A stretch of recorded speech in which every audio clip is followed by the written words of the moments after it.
and all, and welcome to another episode of Baggers Chat. My name is Mitch Pattinson, and as always, we're joined by Ethan Daffy.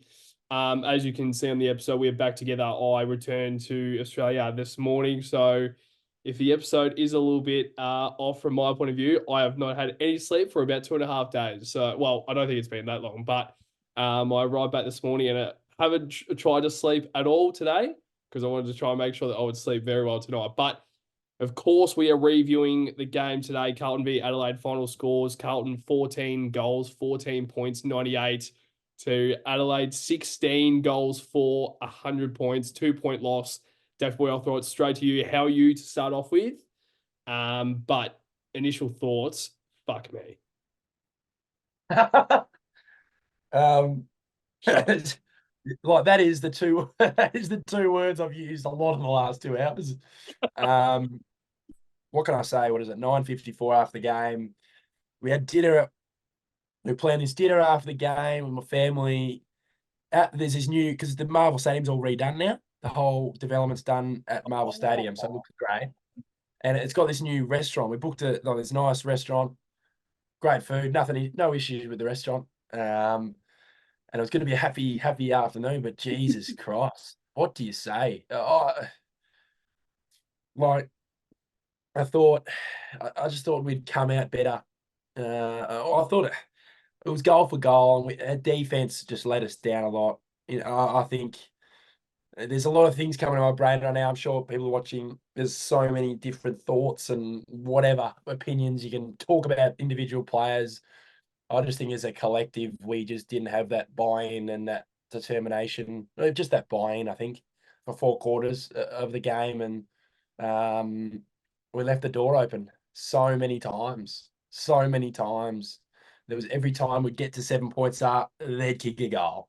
We'd get to 7 points up, they'd kick a goal. We got to 16, I thought it was over. It should have been over.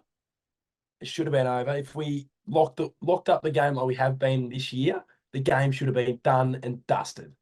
And, I touched on that moment. I think people know that moment where Tex shanks the ball. It was pretty lucky it stayed in bounds. It was the worst kick I've ever seen. It came over his ankle bone. And it almost hits the roof of Marvel Stadium. It comes down. And you could see Kemp and I don't know who he might have been with Williams. Williams. Oh, Mark. Yeah, he was going mine. So Kemp went mine. I was like, oh, sweet. And I was going, oh no. Like as soon as we come, I was like, oh no. And then if you're gonna drop it, just take it out. And then what I told you before, in a run, when you come back and when Carlton's come back in the past, it's the first goal of the run that starts the whole thing. And if you can delay that first goal until the last 2 minutes, we win the game. You know what I mean? Like what did he kick it at? The 7th minute, 6th minute? Yeah. Something like that? Yeah. Something like that. It was around 7 to 6 minutes to go. That ball goes out of bounds, throw in, we set up defensively, we scrabble the ball around for 2 to 3 minutes, and maybe they get their goal, but they've still got to get 2 more in 2.5 minutes, 3 minutes, and the game's done. So I know you can talk about, it's a moment's game, especially when you're not on your game and you're still in the game. But last week, we took our moments against the Dockers, in my opinion. I thought, we played that last 2 minutes perfection, and tonight we, you could say the Owies moment where Walshy came bursting out the wing, and you can see Owies and Harry ran he ran 150 meters. I know he dropped that mark, but everyone would go, "Oh, how did he drop that? He ran 150 meters from the wing, like he's flying." I was going, "Holy shit! If he marks this, is unbelievable." Yeah. But and even the Owies moment, I was asking you about it because at the ground, we were on the opposite side. I knew what happened, but I didn't know if he actually fucked it up or was tackled from behind. But the whole situation, of course, they get out there, they get out the opposite side, and it's like, oh no, here we go. But credit to them, you got to just give credit to them because their backs against the wall the last 4 weeks. They kicked 16 goals, 4. Yep. We can talk about that all we like, how they might have just kicked straighter than probably they should have. And good kicking is good football, and they win the game. Yep. And I think it's credit to them because something with Adelaide, especially this year, is they haven't been overly great in terms of actually scoring and converting with goals. I know that I said it in the preview when we actually sent through those clips. And I was saying with Isaac Ricken last week, I think he kicked 1 goal 3 points or Yeah. something, but then he turned it into goals this week. And also there were other guys like Tex Walker, who was actually probably played his best game tonight. Yeah. Yeah, I think like it definitely is a moments game. Like I think that's very obvious but we mentioned before we press record on the episode about how it's not the same as last year.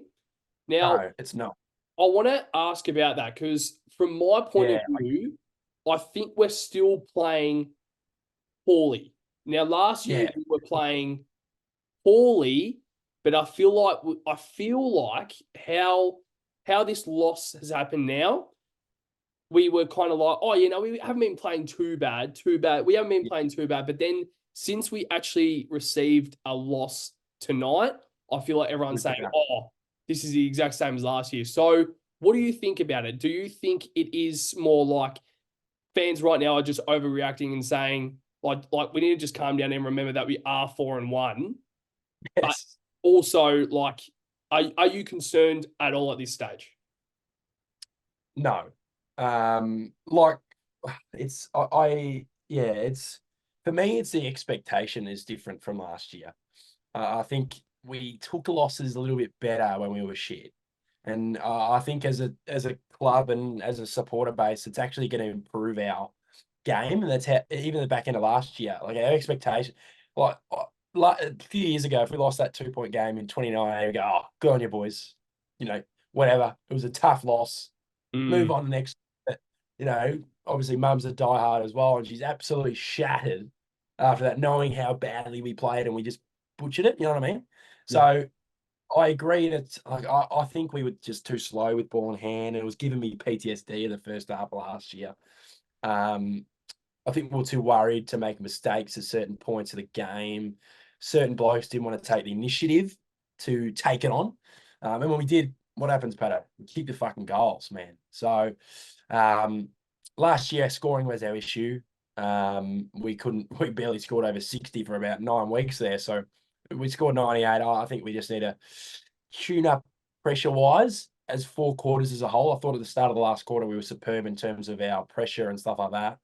But in terms of your question, it's not panic stations yet, but we've just got to head into next week and not turn 1 loss into 2 and then 2 losses into 3 because our next month's tough. Giants, who just won today against the Saints, and they've got a couple injuries. They got Sam Taylor out, knocked out. Carlton in training this week. I'm sure Vossi would have given him a rocket tonight. I think they would have got an absolute serving after that game and the way we managed the game.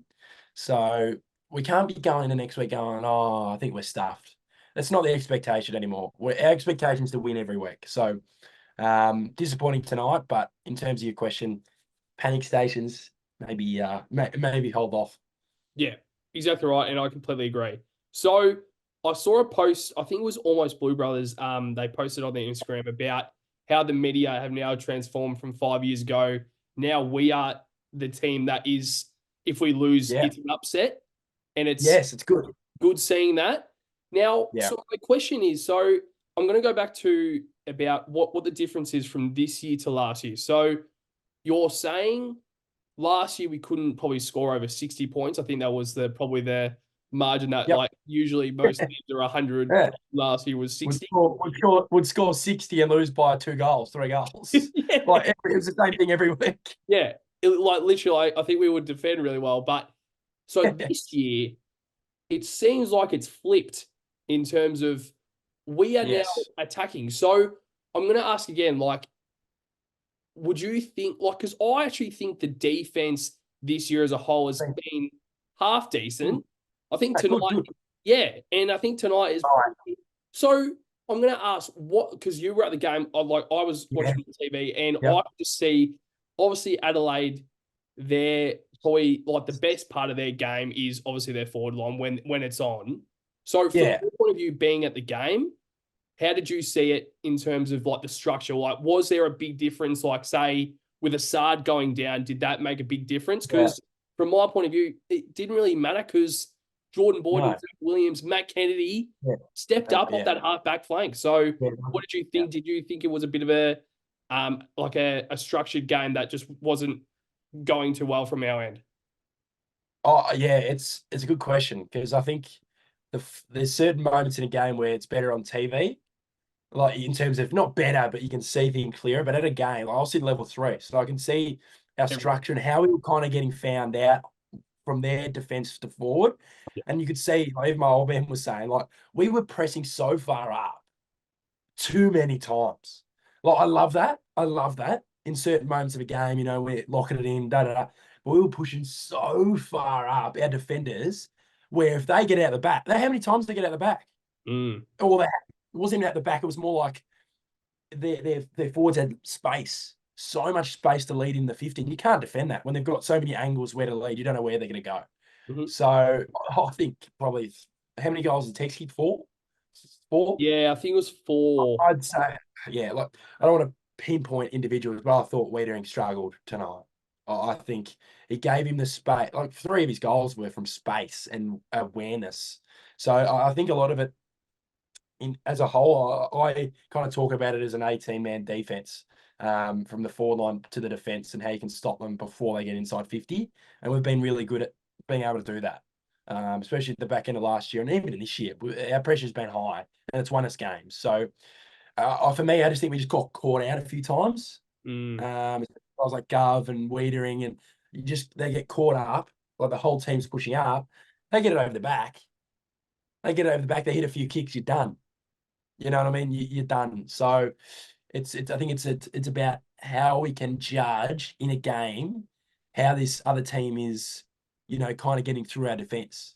Because Mm. it happened about so many times. It is ridiculous. Like someone off half back for them just bullets a pass and they get inside 50, and then all of a sudden you look ahead, and you go, shit, Rankin's 1-on-1, or he's or he's darting to the goal square.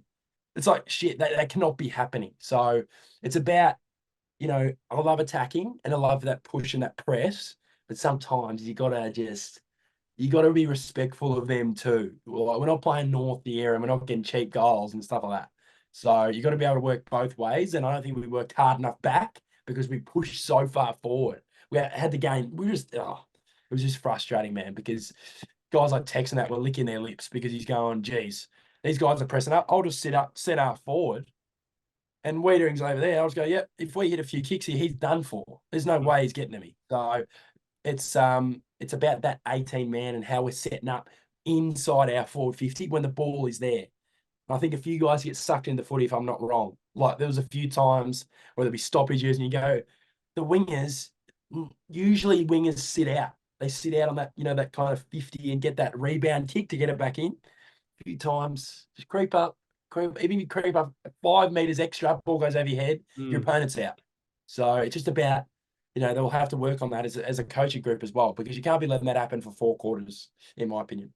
Yeah, no, completely. Like, really well said, and like a very good overview there. Because overall, I think it's the game Mm. management, which is saying that this year we've been very Good. good at, and Yeah. that's why I think it's like you never want a loss, but I It's kind of right don't up there. mind it because Mm. against Adelaide, yes, they were 0-4, and now they've had their first win, which is obviously annoying. But I do think that they've kind of they haven't really done anything this year, and I just think that they have the potential to be a top 8 side. So I So, think that might get their confidence up and running. But I just think that we needed, like from our point of view, I think we needed that loss because now, yeah. like some stuff are working. Of course, we've beaten Brisbane, we've beaten some pretty good Yeah. That's sides, some good meetings. Yeah. and now it's moving on to, all right, this is what like I don't even care if they don't do any drills this week. It just needs to be game vision. Like Yeah. spend Yeah. like day one that you like. So I think they have Sunday off, and I think they go back in Monday or Tuesday. Whenever they Vision. go back into the club, they have to sit down as a group. Just like I mean, probably the whole club will be there, I'm sure, but just so everyone can be over it. Because Yeah. I would like to hear people say, "All right, this is what you need to do. You need to be here." Because as you said, Yeah. completely agree about the wingers. They were sucked in They're because creeping up. they wanted. I don't know if that was coaching, but they were so sucked Yeah. in. What do you know? The ball went over, and Yes. even Charlie Curnow, when he was transitioning into the defense, he was in no man's land.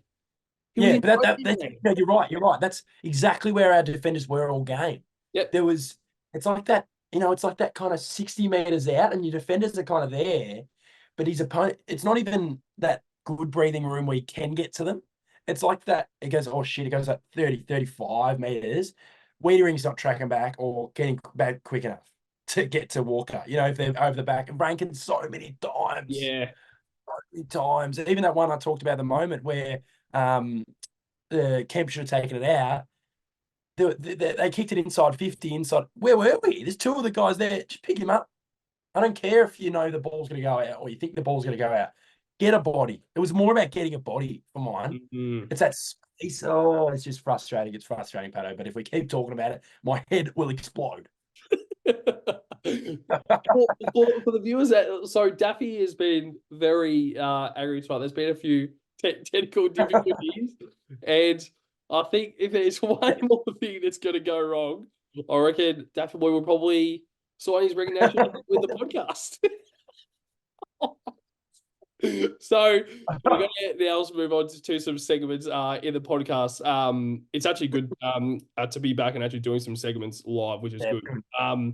But yeah, so the first thing we're going to touch on, two injuries that is very evident in terms of the players that in the defense. I think they're two of our probably most valuable players. Adam Saad, we know of course. Now, some people might not know of this injury. Mitch McGovern, hamstring. So it was about 5 minutes left. He had ice on the hamstring. Don't know if it was very precautionary, and it was just, if there's a little bit of a twinge, don't risk it whatsoever. Put some ice on it straight away because obviously they're warm. We don't know. He looked in very high spirits after the like he looked quite confident and he looked quite happy after the game. I don't know if that was just a show. Same thing with Saad. He didn't really put much out there showing that he's concerned. I'm not sure. But I think Sardi's one is a little bit more of a concern because I don't know if you actually saw the replay, but it was the one when I think Josh Michelle was out or maybe Isaac. We saw him straight away. His hand went back to it. Oh, shit. It was just like, oh, no. Oh, no. And you can talk about Chera as well. Oh, what happened, man? What's going on there? We're going to have no players left. Yeah. Man, you might play next week. Fuck, if they put me out there, we will be going back to the VFL, mate. But yeah, I mean, Chera as well, hamstring. So we mentioned now this has been like we thought we were over this. We genuinely thought we were over this. Now, of course, the best sides in the competition have to rely on their depth, of course. Yep. But this is starting to become bigger than just injuries after. It's hamstring soft tissue injuries consistently every year to the players that build this club. Now, Sadi is so instrumental off that halfback flank. We all know that. Mitch McGovern has become one of the best intercept defenders in the competition. We all know that. Jacob Wiedering had a calf issue. So, and another player that, my golly gosh, if he wants to play AFL football, please get out there. Because you are the person that can change the game within a click of fingers. And it's Jack Martin. So it's either, I don't know what it is, because we don't see what happens inside the club. I'm sure Andrew Russell does everything he possibly can to get these guys fit, of course. Yeah. We don't, or it's knocked down the fucking camera. But but it's so I don't think any other club really goes through this many. And it's one thing where it's either they aren't getting the right information, it's pure unluckiness, or the players aren't doing the right rehab.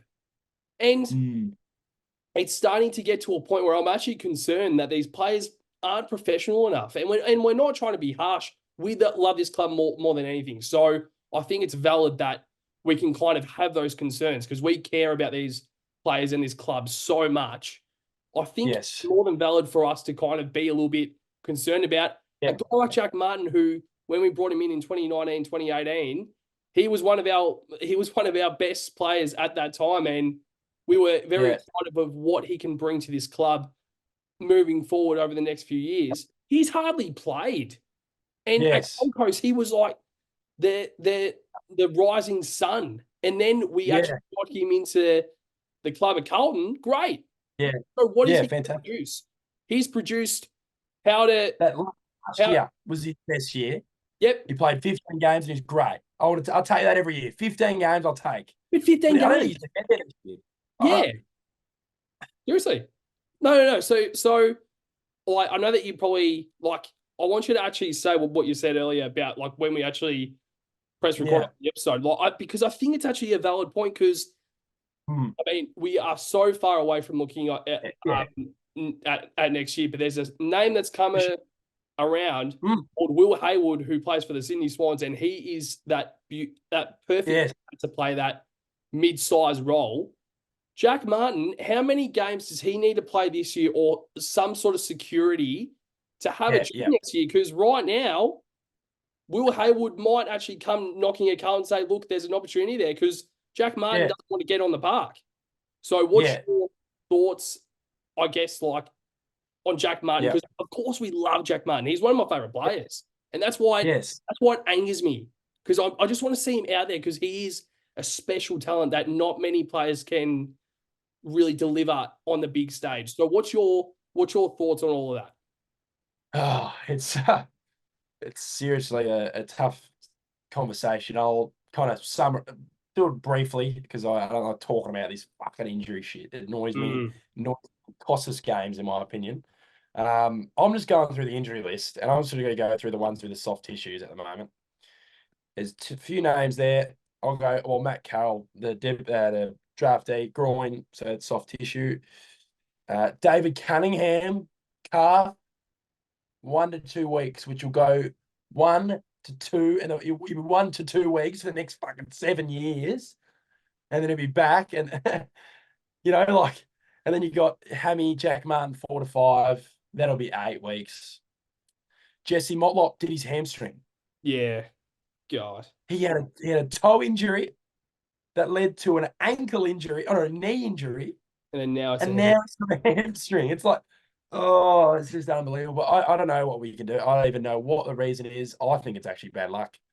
I don't know. It I don't can't be know. though. It can't be. Yeah, Like yeah. I There's think that it's in the many of point. them. Yeah, There's so many, and that's maybe it is, but it's like there has to be something else that is happening because yeah, right now, as you said, and I completely agree, it is costing us games. Jesse Motlop would yes, be crucial out there. Cunners would be yeah, crucial for depth. yeah, Like depth, yes, we brought in like Pitto because we had no one else when Ches went out. Imagine if Cunners was on the emergencies, straight in, like that. yeah. That's what I'm saying. And I've yeah, Too I'm hard.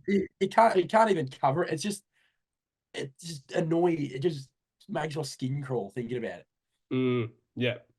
So yeah, I mean, I'm the exact same. I don't really want to spend too much time on these injuries, but I think it's definitely something that needs to be spoken about. So okay, so we're now going to move on to one of the positives for tonight. It's probably one of the only positives for tonight. Now, obviously we've just had some technical difficulties, so Dapper Boy's camera has completely shut itself. So he's back to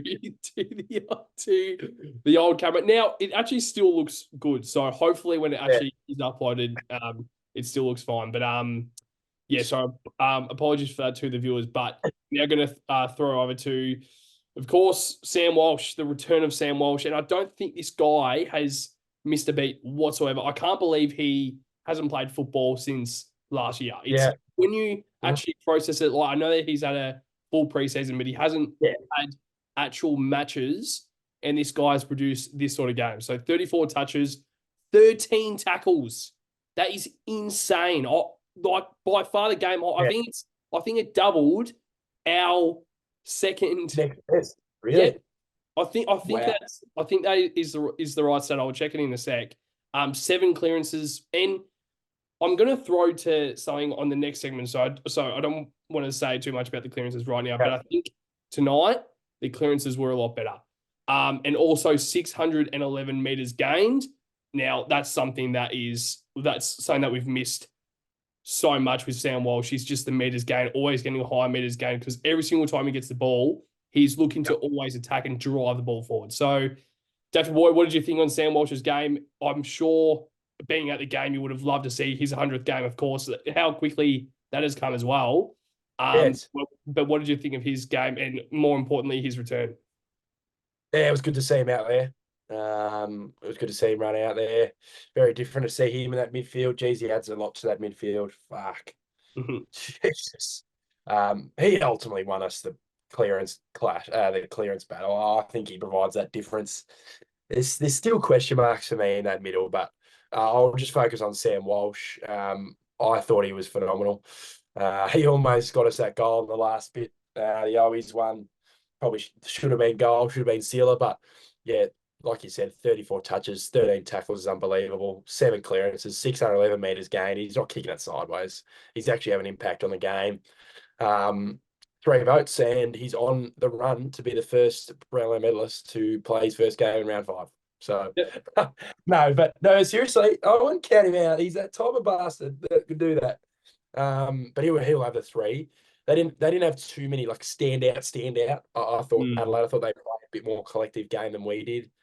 Obviously they had like good players, but I think he was the best on ground for mine. And yeah, it's great to see him there. Fuck, Giants next week. He's going to have another big game, I think, and a few others are going to have big games for us to get the victory. But good to see him. Good to see him, nevertheless. I think, and I don't know if it's just me, but I just think that today, like, yes, we lost, but I think there's just still a little bit of a pep in our steps just because of how important Sam Walsh is. And also in the back of our minds, Adam Cherry didn't play today. So that's another guy that comes in, and I'm like, as soon as these guys start gelling together, it's going to be so important when this midfield, when we get Cripper, Walsh, Chera, Hewitt, Kennedy can swing through there. Like, seriously. And then I think it also showed tonight, and I kind of realized it probably halfway through that first quarter, because we were a little bit off. Lockie Fogarty, how important he is. He's a best 10 player in our side. And I think one of the first. Yeah. And I think you were one of the first guys that actually said it. And I've kind of come to agree with it because, of course, he's a bet 22 player. But I think he would be one of the first magnets on the board when Voss does a team.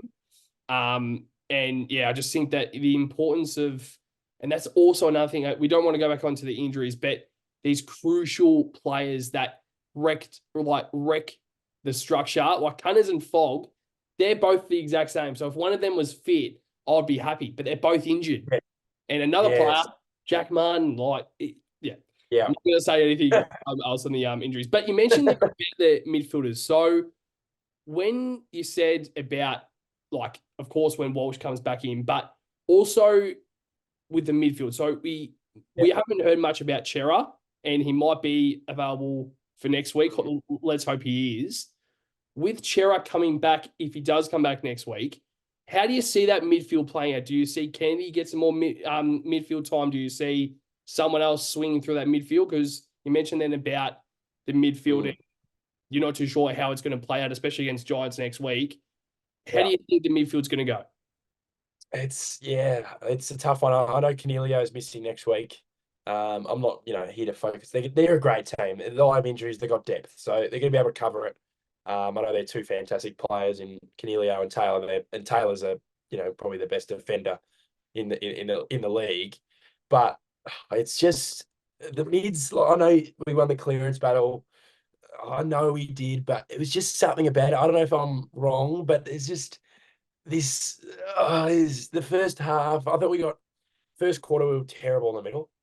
First quarter it was that same. Just even the second quarter. I think the second half we lifted in the middle, and we just seemed to know what we were doing in the second half. But the first half, it was just that, like, 2 guys go to one to tackle, and then one's out the back. Like, 2 guys commit to the ball, and then we get left out in the dark in the back, and Rory Laird's standing out there, get an easy touch, So for me, it's just not letting these guys off the hook in the middle. Like next week, we can't let Tom Green have 35. We can't. We just can't. And I know we're going to touch on the whole ruck situation with Pitto, but yeah, I think something about pace for mine in that midfield. I just think we lack it. I thought, George probably had his touches, I'd imagine, but I don't know. I don't think it was one of his better games tonight. I just think he just struggled in terms of just penetration with ball in hand. I know he's not the most penetrating kick. We all know that, but you know what I mean? It's just like that. There's impact in terms of, we have that, we know that impact when we do the bagger of the game. We have that impact on a game. Hewitt's going to have his 25, whatever. I don't think he had 25 tonight. But, it's just like that breakneck speed, breaking through the lines, getting it deep inside 51 on one. We just didn't have enough of that. And in my opinion, if we got more of that, we would have won the game. And Harry would have ended up with 4 rather than 2. And Charlie ended up with 4 still. So it's being able to get those guys one-on-one. And I think that's a big issue with Tommy and Conning playing forward, because that hurt my eyes tonight. So we're going to move straight on to the ruck conversation, and there's a few things there that you said that kind of relates to this conversation. And last year it was a very consistent conversation last year with Pitto and TDK, if this combination is going to work. Now, tonight it was quite clear that our clearance game stepped up. Now, in terms of effectiveness with the clearances, maybe not so much. But Pitto, I don't know if you saw it, and as you said then about TDK going forward, I think the reason for that, and as to why he was forward so much, is because we were getting in front of the clearances with Pitto in the ruck. And that's the question. So we've written a few notes down here. So with TDK as our ruck, clearance obviously hasn't been our strong suit with TDK as a sole ruckman. He's still learning to be a sole ruckman. So that is fair enough. Now, so I'm going to ask you again, right now after tonight's game, do you think it is more important? Because I think there's 2 ways that we can go here. There's one way with Pitto and TDK playing. Now, we can probably go in front. I mean, we can kind of focus more on the clearances, on the clearance work, but the speed and the effectiveness and the versatility in that midfield might vary. It might not be. It might be very consistent and the same, and not. It might be like not so much different. Now, TDK in there as a sole ruckman. Now, Harry Mackay as the second ruck as well. Get his confidence up, but also around that midfield, there's a little bit more speed. So right now, after tonight's game, seeing the game tonight, do you think Pitto stays in next week? It's a tough one. I completely agree. I completely agree with you in terms of his impact in the clearances. I think that's always been the reason why he's played a lot of games of football at Carlton. I think he's kind of a clearance beast and helps our midfield in terms of his body work, and his tap work tonight was good, and especially in the first quarter where he kicked that goal, it was good follow-up work, so that was good to see. And he's kind of added that layer, but yeah, I don't know if we can play them both, because I don't think TDK is good enough up forward. Like, that's the issue. I think we'll go back to injuries. I know we love that conversation, but Jackson is their biggest out. Yeah. He is the biggest out. Yeah. Pitto wouldn't be playing. Or not even just Pitto, TDK would be playing, but you wouldn't need both of them. You'd have Selfs in the ruck playing 10 minutes in the ruck while TDK's on the bench, like Harry's been doing. Then Harry wouldn't even have to play in the ruck. So it's a bit of that too, in my opinion. I'd love to know what you think, but I don't think we can have both. I think you want to win the clearances with Pitto, but I think he's a bit. I know he kicked a goal and he was okay around the ground, but he's a bit redundant around the ground. Like TDK's much better around the ground. I thought he was pretty decent tonight around the ground when he had his chances. So for me, I think we stick to the Harry TDK. I love Pitto, and it's stiff if you drop him. I think he's going to play his 10 plus this year. I think he'll play his 10 plus games because we need him for certain games, whether it's tough games against Melbourne where they got gone. We'll probably have to have him in because he's in terms of his clearance work. But for me, next week, I think it's tough to drop Pitto, but I think you have to keep TDK in as a sole ruck and just keep playing him, keep plugging along. Yeah. So I do definitely agree with only one sole ruckman and then having a chip in second ruck. Now, Yeah. I like Harry Mackay as a Yes. second ruck. Now, the question is, and it's something that hasn't really been talked about at all. Yeah. Now, I think the second ruck is obviously going to be a little bit more agile. It can move around the ground a lot more. I think Rowan Marshall and Tim English is probably the two players that come to my mind. And of course, like a TDK, they can get around the ground and get some like they can outrun their opponent. So the question is, do we think, like, I'm not saying it at all, but seeing Pitto with how crucial he is for our clearance work, do you potentially see a world and a team where TDK is playing in the VFL and Pitto is that number one ruck? Nah, I don't think so. I agree, you can, but is Pitto going to go out every week? Like he's redundant around the ground. Like he's not going to run around like TDK. TDK has won his games this year. Like let's be real, it might have been last week or there's clearances. No, he's like the fourth midfielder in my opinion. So love Pitto's work in the clearance, but I think it's been working with TDK and Harry. And if it doesn't work, then you can change it up. Yeah. Yeah, it was annoying, the chair injury, and then the Pitto coming in, it was a bit confusing. But I get what they were kind of trying to do. But because TDK, he's barely in the centre bounce tonight.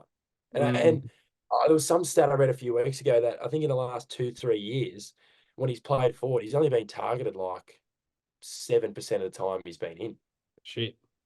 Like I think he took 4 marks inside 50 last season as a forward. So he's not good enough as a forward. And I think he actually tends to fly at the ball that Charlie and Harry are flying at. Yeah. So it's a conversation, like you said, we've been talked about it for weeks on weeks. I reckon that every game that losing streak would bring it up the ruck conversation. So it's a tough one, but I think we just got to back in what the coaches do, and I think it's going to be interesting to see what they do next week.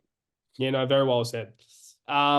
So let's move on to our last segment of the episode, and of course, it is the bagger of the game. So I'm not too sure, but in terms of impact, this is the whole reason why we do this segment. It's how we both see the impact. Now, we don't tell each other the votes at the start of the segment. It's pretty much 3 votes best player, 2 votes second best player, 1 vote third best player, and it's purely down to impact. So last week, I think you put down Cottrell, didn't you, for the bagger of the game? Yeah, so it was funny because I said my best, and then after I caught it, I went, oh, shit, that's not what I was supposed to say. So my best was Weeders last week, and then 2 Cotters, TDK 1. So that was my 2-1, yeah. Yeah. And then, so that's how we see it differently, because I didn't even have Cottrell in my votes last week. So this is why it's, I think, a really good kind of talking point, because we can kind of get our votes in. We don't know what we're going to say, and then we can purely speak about it. And it's how we both see the game in terms of impact. So tonight, I would be very surprised if we both didn't have a certain player as the 3 votes. But as your 3, 2, 1, Daffy boy, who have you got for bagger of the game? It's tough. I've got my 3-2. I've got my 3 and I've got my 2. My 1 is a coin toss. I don't know. I'll start off my 1, and I'll just pick a name, and I'm just picking a name, not for the sake of it. I thought he took 10 marks. Like he did his thing, Harry. He did his thing. Like in terms of, like he kicked 2 goals. I love his form. he's the way he's playing, he's got confidence. I love it. I love everything. He plucks marks. Those first two of the game opens up the game for us. We should be able to roll on and smack these bastards, but they end up beating us. I'll put him at 1, but that's not a certain one. I thought he was pretty handy. I thought he was okay. Took his 10 marks, 14 touches as a key forward. Didn't play the ruck, so he obviously had less touches. 2 goals, 1. His kicking's much better. Obviously, that's good to see. I'll just move on from there. 2 for me, I think he's one of our best defenders. I thought Zach Williams was great. I thought he was great. Um, Apart from one moment where he went backwards to Akers and Akers handballed and we fucked around, whatever that was, we won't remember that. But no, he was good. He broke the lines. He does what Zach Williams is paid to do: take on a few tackles, drive it long, use those legs, and get it to the forward 50. But he was good for mine. He ended up with 23. So I thought his defensive work was good as well. And obviously, number 1, like you said, you can't put anyone else. I think he was the best player on the ground by a long, long way. I think he had 145 fantasy points. The next best was Akers, actually, with 109. He had 25 and a goal, I guess. So he was okay. His ball use at times was iffy, Blake. But Sammy Walsh was my best Patto. Well said. That's why I kind of acted surprised because I think Akers 25 touches he got, Walshy 34 touches. Walshy got 9 more touches than Akers, and I'm sorry, I saw Walsh a hell of a lot more than Akers, and as you said, I don't think he used the ball well. Yeah, it's okay. He was okay. Mm. He was, but like the goal and kick was massive. There was a few moments where he took a few marks where it was okay, but his ball use at certain times cost us. Not just him. I'll just say that. I'm not blaming him. We don't want to pin it on him, but as a whole, there was moments where we're missing lead ups to Charlie and Harry. It's just like, just hit the fucking kick. Just hit the. Anyway, we'll fix it next week, Pat. We'll fucking blast the Giants next week and send them home to wherever they are. Bloody Greater Western Sydney, but they're bloody playing in Canberra. Explain that to me, viewers. So back of the game. So 3 votes, of course, I have Sam Walsh as the best player on the ground. 2 votes. I thought it was a little bit out there with Zach Williams, but I'm glad you said it because Zach Williams was fantastic, and I think it was more like when you mentioned Akers going back to Zach Williams and then back to Akers and back to Zach Williams. I was like, I was happy. Moment. Zach Williams is my super coach, so I'm like, yep, just keep on racking the points, mate. Keep on racking the points. So Zach Williams, 2 votes for mine. I thought he was absolutely fantastic, and that's by far the best game he's played this season. And I think, unfortunate with Sard, but that's opened up a spot for Zach Williams to maybe take that Sard role until Sard gets back. And we have so many players down there. Jordan Boyd is another player that we didn't even touch on tonight, who just keeps on doing his thing. So even if Zach Williams goes down touching, like, make sure we touch wood, but if Williams goes down, Jordan Boyd can cover that role as well. So Zach Williams, 2 votes for mine. Now, number 1, Matt Kennedy. Yeah, I thought he was okay. I thought he was better than I thought. I loved him off the halfback. Now, I liked him off the halfback because Sard wasn't there. That's the only reason. If Sardi wasn't there wouldn't be any room for Kennedy, and I don't think. I think the one kick that probably made me put him into the 1 vote was the lace out kick to Curto. Oh yeah. That was like, and the commentators were raving about it. And then I was like watching. I'm like, yeah, I reckon he's going to be my 1 vote. when he laced out Curto, I'm just like, yeah, that's a good kick, and he looks confident behind the ball, but I don't know if it's going to be something moving forward. So, what's your thoughts on that with the 1 vote for Kennedy? No, I think he was good. Yeah, he would have been in my top 5 for sure. I don't have him touching the halfback line ever again, unless we need it. I think he can play down there, but I think his movement and his ball use at head of the ball is important for us. I think he drives. He's got those legs, and he drives the ball. Yeah. You know what I mean? He's that guy, and he can kick goals too when he goes forward. So I wouldn't be surprised if Chin Cotter plays next week. Chin Cotter. I think he can. Cowan, yeah, I trust Chincotta big time because he played some big games in finals where he Yeah. just locked down. He's that lockdown small. I think that's our issue too. We've got a few guys who just attacking wise, they're great, but sometimes they don't work in that hard enough back. And I know most of the time they do, and this year they have, and they won us the game last week, the defense. But guys like Chincotta are like, yeah, fuck it, I'm not going to have 20 touches. I'll have me 10 touches, but I'll stop my opponent. And there's going to be a Mm. few good small forwards next week with Brent Daniels, Toby Green, guys like that. So it's a really important role to fill. You know, well said. They do have a lot of threats down there because even like a Toby Bedford as well is also down there, and he's had a really good season last year. Like that's another, and like that's a play where it's like, well, shit, like you don't even realize. And also, what's his name? The number 28. I can't think of his name, but he Yeah, yeah, Harvey yeah. Harvey Harvey Thomas or something. Harvey Thomas. Is that his Yeah, name? Yeah, Thomas.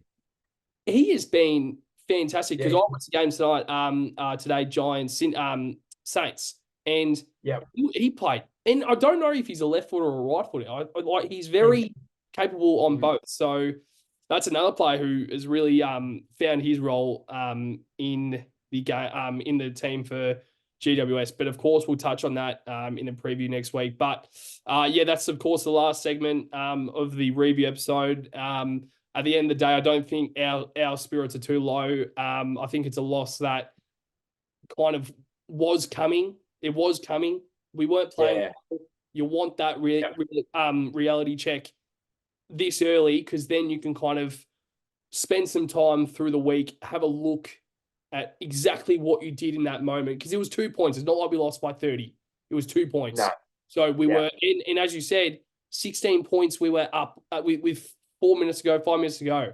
So we are more than capable to beat this team, more than capable. But it's just small things that you learn across the season. And I think I was watching a bit of the fan cams, and I think Pommy said it. And the season starts now. You've had that yeah, loss. The season yeah, starts now because this is when the challenges come, yeah, and this is when the ball game really starts. So, yeah. but yeah. So before we wrap up the episode, Duff Boy, is there anything else you would like to touch on? Yeah, real frustrating loss. Post game, I was pretty angry. I think we all were in terms of we should have won that game. Mhm. Uh, we were shit and we almost won. So, like, that's a good sign, I guess. But you don't need to play. If we play like that next week, we have no chance. They will not. They will shut the gate at halftime and they'll be up 6 goals. So we've just got to lift and we've got to start better. We're going to be up 2 goals at quarter time. We're going to play. They're a good team, the Giants. It's not going to be an easy game at all. We'll be underdogs for that, I think, almost. Close to, probably lucky we're at home, but Mm. uh, yeah, it'll be a tight clash. I like the way the Giants go about it. So it's going to be a big test, but if we can win, it shows me the tide has turned in our football club. I think it Yeah. already has, but if you can turn that loss, very disappointing, terrible loss, into a win against a premiership contender leading into Geelong and Melbourne, sky's the limit. Mm. There are a few very tough games coming Tough forward. one. I think it goes Giants, Geelong, Melbourne, Collingwood. Probably Sydney. Yeah, Sydney as well. God. And I think it's Essendon after that, isn't it? By memory. Gold Uh, Coast, Gold Coast. Gold Coast, then Essendon, I think. Yeah. Something like that. God, that's a but that's why also when Pommy said it in the fan cams, this is what we play Now. for. Like Yeah. right now, this is the next 8 week block. This is where you can find out whereabouts you are in the season. Because last year we Yep. we had the Got test found out. and we were absolutely found out. Yep. And then halfway through the season, we had to change something.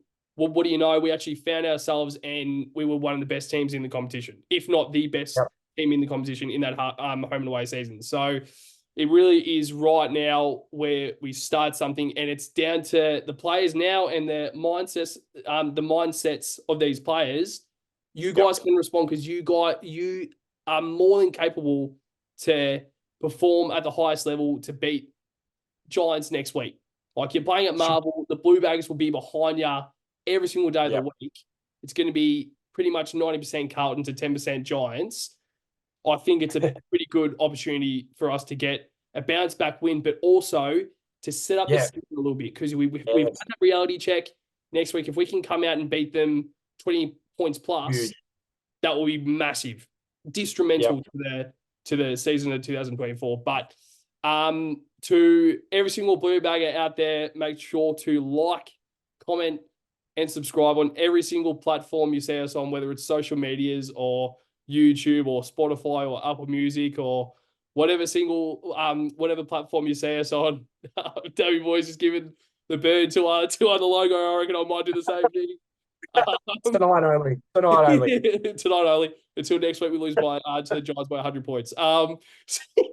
So make sure to every single viewer out there, make sure to like, comment, subscribe. Make sure to share the channel around. We post 2 times a week, preview and review, and we also do a lot on the socials as well. So to you, Daffy Boy, and to every single blue bagger out there, up the baggers!